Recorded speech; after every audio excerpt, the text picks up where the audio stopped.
गृह मंत्री अमित शाह ने लोकसभा में 3 विधेयक पेश कर दिए। जैसे ही अमित शाह ने विधेयक पेश किया, कांग्रेस की तरफ से, समाजवादी पार्टी की तरफ से और ओवैसी खड़े हो गए।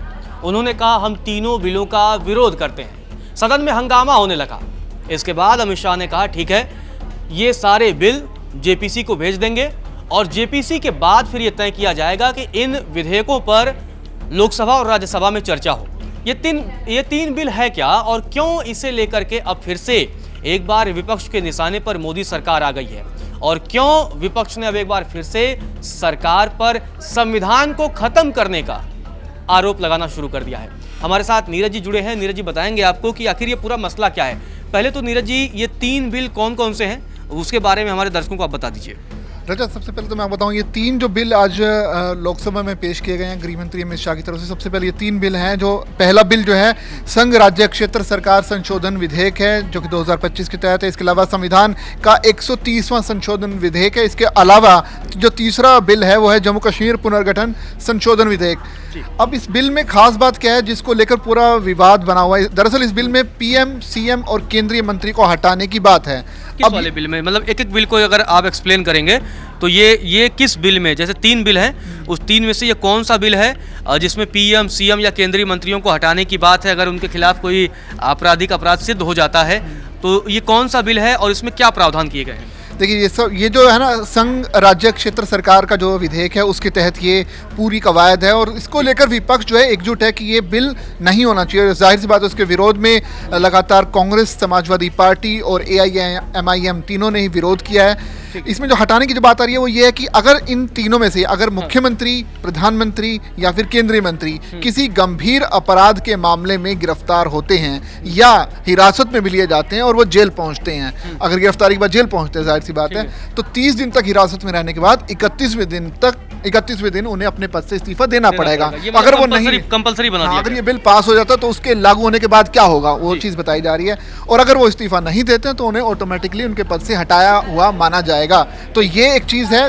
दूसरी बात यह है कि इस बिल को लेकर नाराज़गी है क्योंकि विपक्ष जो है ये मान रहा है कि जो केंद्र सरकार है, जो देश की अलग अलग राज्य सरकारें हैं, उनको परेशान करने के लिए या उनको नेता को निशाना बनाने, हाँ, हमने देखा केजरीवाल का मसला हो या हेमंत सोरेन का मसला हो, तो क्योंकि ये लोग लंबे टाइम तक जेल में रह गए थे तो ऐसे सिचुएशन में इन्हें 30 दिनों बाद अपने आप पद छोड़ना पड़ता या इन्हें हटा दिया जाता। ऐसा बिल्कुल ये जो पूरा आइडिया है केजरीवाल से दरअसल सामने आया। हमने देखा कि पिछली बार जो है अरविंद केजरीवाल को जेल हुई, गिरफ्तारी हुई, उन्होंने अपने पद से इस्तीफा नहीं दिया और जब इस्तीफा नहीं दिया तो उन्होंने कहा कि मैं जेल से ही सरकार चलाऊंगा। मामला सुप्रीम कोर्ट में पहुंचा। सुप्रीम कोर्ट ने कहा कि ऐसा कोई कानून नहीं और यहीं से ये पूरा आइडिया आया केंद्र सरकार को और उस पर काम तभी से शुरू हो गया था जिसे इस सेशन में अब बिल के तौर पर लाया गया। जाहिर सी बात है, जो बाकी जो विपक्षी दल हैं इसमें नाराज हैं ही और उसका विरोध कर ही रहे हैं और विरोध होने के बाद खूब हंगामा हुआ और फिलहाल जो है लोकसभा की कार्रवाई को स्थगित कर दिया गया है। अगला बिल क्या है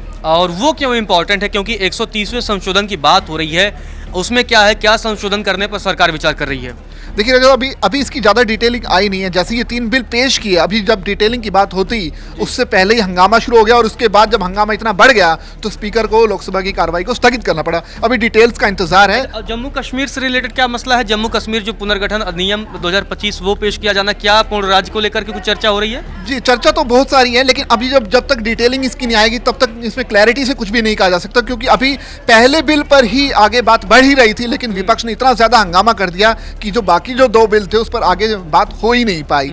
अभी जस्ट पहले पेश किया गया है और उसके बाद अब जब दोबारा से लोकसभा की कार्रवाई शुरू होगी तब उस पर देखते हैं कि किस तरह से विपक्षी सांसद। खबर ये भी है कि जेपीसी के लिए, क्योंकि बड़ा रेयर जो है देखने को मिलता है कि ठीक है आप बिल पेश करते हैं, पहले आपने लोकसभा में पेश किया तो उस पर चर्चा होनी है, उसके लिए टाइम। जाहिर सी बात है कि 3 बिल जो इन्होंने पेश किए हैं तो इस सत्र में तो वैसे भी चर्चा नहीं होनी क्योंकि आज आपने पेश किया, जनता के बीच इसकी जानकारी निकल कर सामने आती और इस पर जब भी चर्चा की बात आती वो शीत सत्र में तय किया जाता कि इन मसलों पर इस बात चर्चा होगी, फिर आप लोकसभा में वोटिंग कराते, फिर राज्यसभा में मसला जाता और फिर अगर दोनों जगहों से पास होता फिर राष्ट्रपति के पास जाता और फिर वो कानून बनता।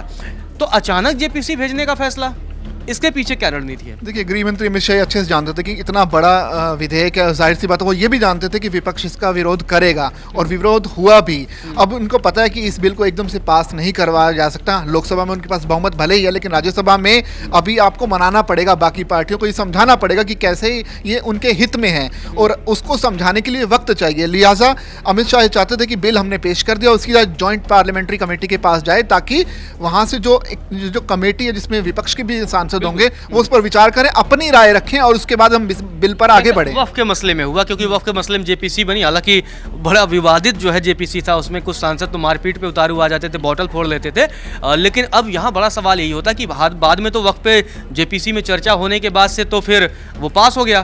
तो क्या इन तीनों बिलों को हम ऐसा मान के चलें कि जेपीसी में बस चर्चा होनी है, एक फॉर्मेलिटी के लिए जा रही है, कि कम से कम अपोजिशन के लिए सरकार के पास एक मौका रहे कि हमने मौका दिया, अपनी बात रखने का आपको मौका दिया, अगर आप कुछ सुझाव देना चाहें तो हम आने वाले समय में उसमें बदलाव भी कर सकें। तो यही एक रणनीति है। बिल्कुल, रणनीति तो ये है और ये जाहिर सी बात है कि राज्यसभा में आपको अगर वही इस बिल को पास करवाना है तो कुछ साथी हैं एनडीए के, उन्हें अच्छे से मनाना होगा और उसी कवायद के लिए जेपीसी में भेजने की सिफारिश की गई है, क्योंकि वहाँ जाने के बाद उस पर चर्चा होगी और जो थोड़ी बहुत जो शंकाएं हैं विपक्षी सांसदों को उन्हें दूर किया जाएगा, थोड़े बहुत अमूलचूल इसमें परिवर्तन किए जाएंगे और उसके बाद फिर से पास करवाने की कवायद है।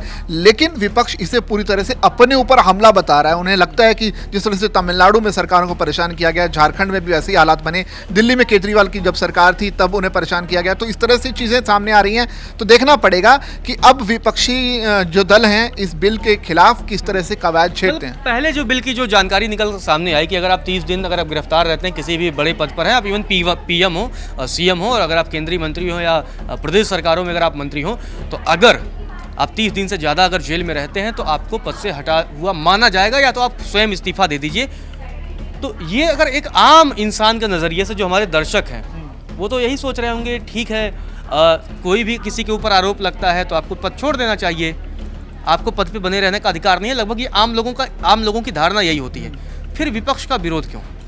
देखिए, विपक्ष का विरोध इसलिए क्योंकि विपक्षी दलों का मानना है कि जितनी भी संवैधानिक संस्थाएं हैं या फिर जो जांच एजेंसियां हैं वो सरकार के अंडर काम कर रही हैं, जबकि ये संस्थाएं अपने आप को बोलते हैं कि हम स्वायत्त संस्थाएं हैं, हम किसी के अधीन नहीं हैं। लेकिन विपक्षी जो दल है वो मानते हैं कि पूरी तरह से केंद्र सरकार के अधीन है, उन्हीं के इशारों पर काम करती हैं। और ये जो संस्थाएं हैं अगर ये केंद्र सरकार के इशारे पर काम करेंगी तो जाहिर सी बात है उनके विपक्षी दल, जैसे अगर तमिलनाडु की बात की जाए या फिर केरला सरकार की बात की जाए, तो इस तरह की जो सरकारें हैं या पंजाब की बात की जाए तो इनके खिलाफ काम करेगी। और इनके अगर मेन जो मंत्री हैं या फिर मुख्यमंत्री, उन्हें किसी केस में अगर आरोप लगाकर भी फंसाया जाए, 1 महीने तक जेल में रखा जाए, तो वहाँ की सरकार अस्थिर हो सकती है, मुख्यमंत्री का इस्तीफा ले लिया जाएगा। तो इस तरह से बाकी सरकार को अस्थिर करने की कोशिश है, ऐसा विपक्ष का आरोप है। तो उसी लिए लगातार इसका विरोध हो रहा है। ठीक है नीरज जी, आपने सारी जानकारी दी।